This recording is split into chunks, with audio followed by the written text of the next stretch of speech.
피고인은 윤석열과 대학 사법연수원 동기로 윤석열이 제20대 대통령으로 취임한 직후인 2022년 5월 법제처장에 임명되었습니다.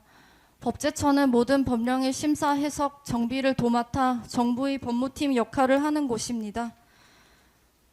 피고인을 법제처장에 임명한 이유에 대해 당시 대통령실은 법무부 검찰과 대검찰청 검찰연구관 등을 거친 형사법 분야의 독보적인 전문가이며 특히 검찰 재직 시절부터 법령 해석 및 입법 지원 업무에서 탁월한 능력을 보여준 저명한 법학자라고 설명한 바 있습니다. 실제로 피고인은 약 23년간 검사로 재직하였으며 특히 형사소송법과 검찰 결정 사례 연구 등을 저술한 유명 법 이론가이기도 합니다. 이는 뛰어난 기억력과 판단력을 요구하는 일입니다. 그런 피고인이 사실과 다르게 기억하고 증언한 것이 있습니다. 바로 윤석열이 내란 목적의 비상계엄을 선포한 다음 날인 2024년 12월 4일 저녁 이른바 삼청동 안가 모임에 관해서입니다. 피고인은 그날 모임이 친목 도모를 목적으로 한 단순 식사 자리였다고 일관되게 주장합니다.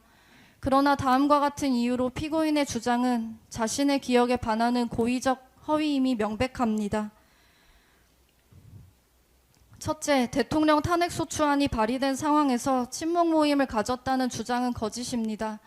2024년 12월 4일은 바로 전날 윤석열이 비상계엄을 선포했다가 국회의 의결로 이를 해제한 당일입니다. 이날 정치권에선 6개 야당이 윤석열에 대한 대통령 탄핵소추안을 발의하였고 검찰과 경찰은 내란 혐의 수사에 착수하기 직전이었습니다. 또 정권 퇴진을 요구하는 시민들의 거리 집회가 곳곳에서 열리고 있었습니다. 이처럼 거센 반발과 압도적인 비판 여론으로 인해 대통령실과 내각은 고립무원의 상태에 놓여 있었고 대통령과 정부의 거취를 둘러싼 전국 정망은 극도로 불투명한 상황이었습니다.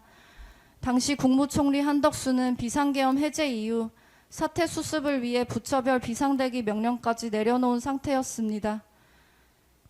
그런데도 피고인은 핵심 사회부처 장관과 대통령실 핵심 참모 등이 한가롭게 침묵을 다지기 위한 저녁 모임을 가졌다고 주장합니다.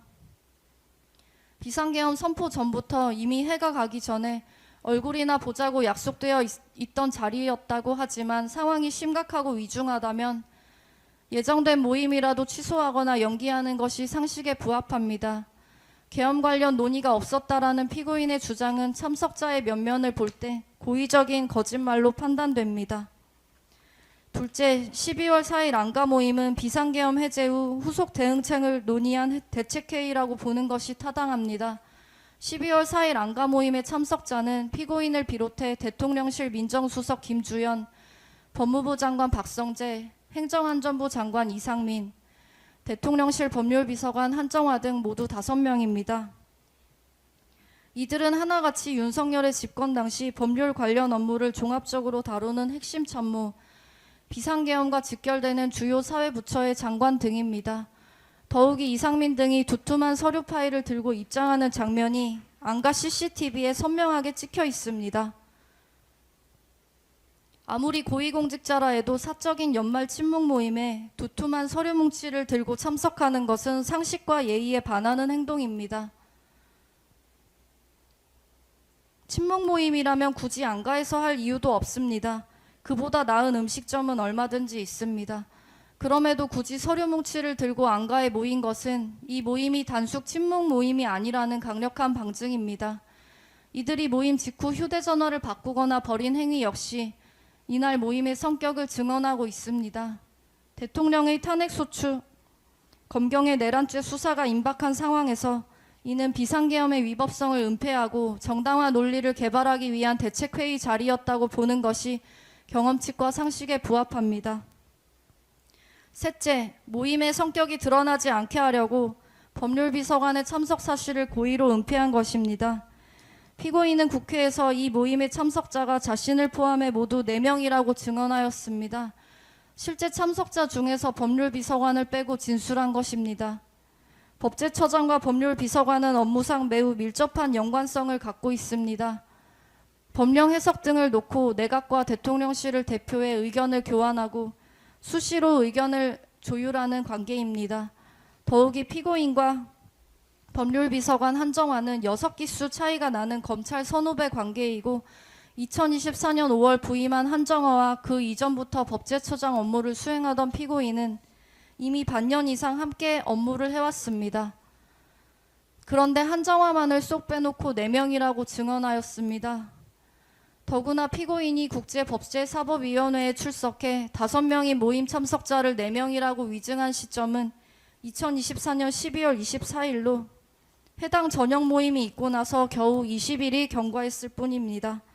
불과 20일 전 5사람이 모인 저녁 자리라면 장사미사라도 면면을 정확히 기억할 것입니다. 이에 대해 피고인은 비서관 한정화는 민정수석 김주현을 모시고 온 수행원 성격으로 생각해서 공식 참석 인원에서 제외했다라는 식으로 궁색한 변명을 늘어놓았을 뿐입니다.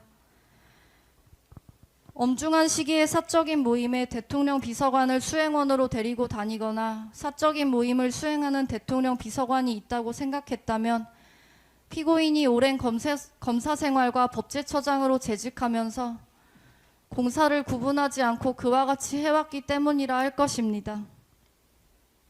12월 4일 안가 모임이 열릴 당시 상황과 참석자의 면면을 종합하면 피고인은 비상계엄 해제 이후 후속 대책을 논의하기 위해 대통령실과 내각의 핵심 참모들이 은밀히 회합한 이 모임의 성격을 은폐하고 진실을 호도하기 위해 대통령실 법률비서관 한정화의 참석 사실을 일부러 기억과 다르게 진술했다고 보는 것이 타당합니다.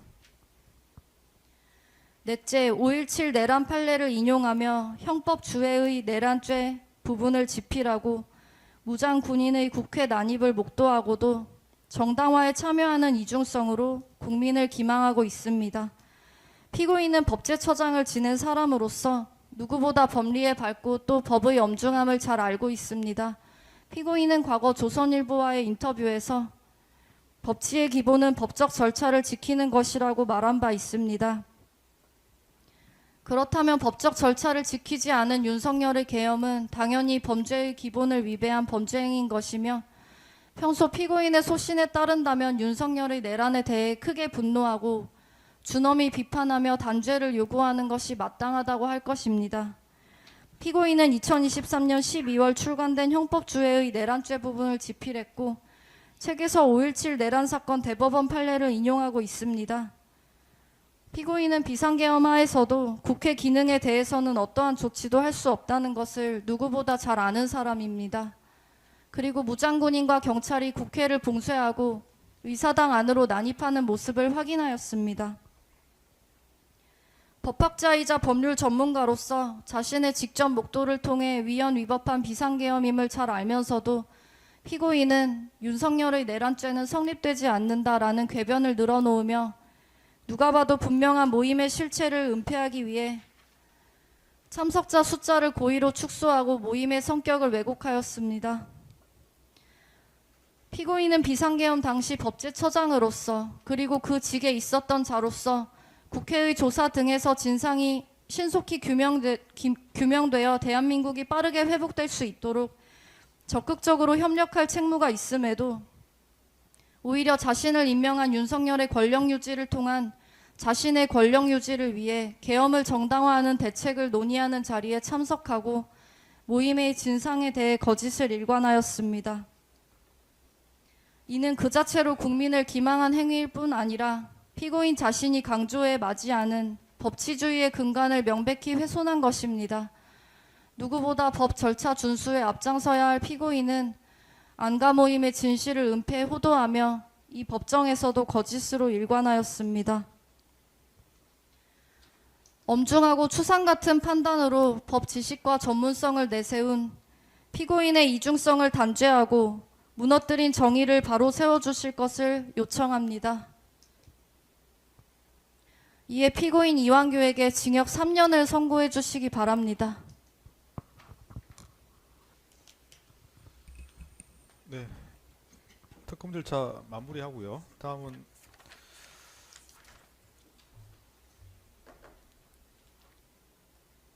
변호인들께 최후 변론을 하실 텐데